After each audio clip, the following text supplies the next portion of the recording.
ஹல்லேலூயா. தேவனுக்கு மகிமை உண்டாகட்டும். இந்த நாளிலும் உங்களை சந்திப்பதன் மகிழ்ச்சி அடைகிறேன். ஆதியாகமம் புஸ்தகம் 15ஆம் அதிகாரம் நீங்கள் தொடர்ந்து சில வசனங்களை வாசிக்கும் பொழுது ஆண்டவர் ஆபிரகாமை பார்த்து சொல்லுகிறார், ஆபிரகாமே, நீ பயப்படாதே, நான் உனக்கு கேடகம் மகா பெரிய பலனமாக இருக்கிறேன் என்று சொல்லி சில ஆசீர்வாதங்களையும் தைரியப்படுத்துகிற வார்த்தையை அவனை பார்த்து சொல்லிக் கொண்டிருக்கும் பொழுது விசுவாச வீரன்,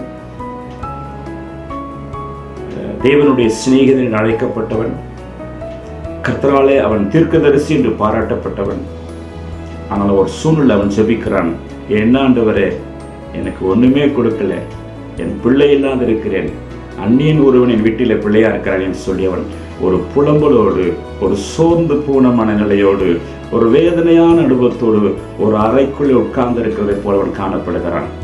15ஆம் அதிகாரம் 5ஆம் வசனம் சொல்கிறது, கர்த்தர் அவனை பார்த்து சொல்கிறார், வெளியே வா.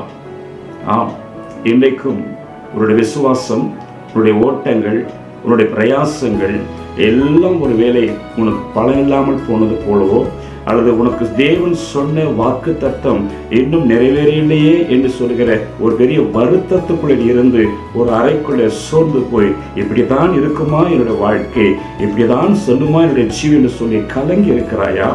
கர்த்தர் இந்த கால வேளையில உன்னை வெளியே வா என்று அழைக்கிறார்.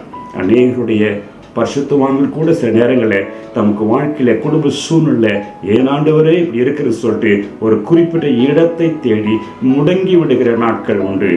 இந்த சூழ்நிலை ஒருவேளை நீங்கள் இருப்பீன்னு சொன்னால் கர்த்தர் சொல்லுகிறார், வெளியே வா. ஏன் தெரியுமா?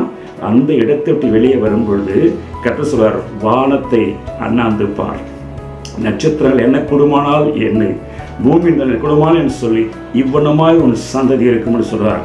நீ உன்னுடைய எண்ணங்களை, சிந்தனைகளும் சூழ்நிலை பார்த்து சோர்ந்து உட்கார்ந்திருக்கிற இடத்தை விட்டு நீ வெளியே வா. அன்பு சகோதரனே, அன்பு சகோதரியே, இன்னைக்கு இயேசு உன்னை அழைக்கிறார். அந்த இடத்தை விட்டு எழுந்து வெளியே வா. உனக்கு மிகப்பெரிய வாக்கு தத்தத்தின் தரிசனத்தை, நிச்சயத்தை கர்த்தர் கொடுக்க போகிறார். கர்த்தர் உங்களோடு கூட இருப்பார். நீங்கள் அங்கே இருக்கக்கூடாது, சோர்ந்து இருக்கக்கூடாது. ஓ, எனக்கு இவ்வளவுதானா என்று நீங்கள் உங்களுக்குள்ளே நீங்கள் குழம்பிக் கொண்டு இருக்கக்கூடாது. அந்த இடத்தை விட்டு நீங்கள் வெளியே வாருங்கள். கர்த்தர் உங்களுக்கு வாக்கு பண்ணதை நிறைவேற்றுவார். God bless you.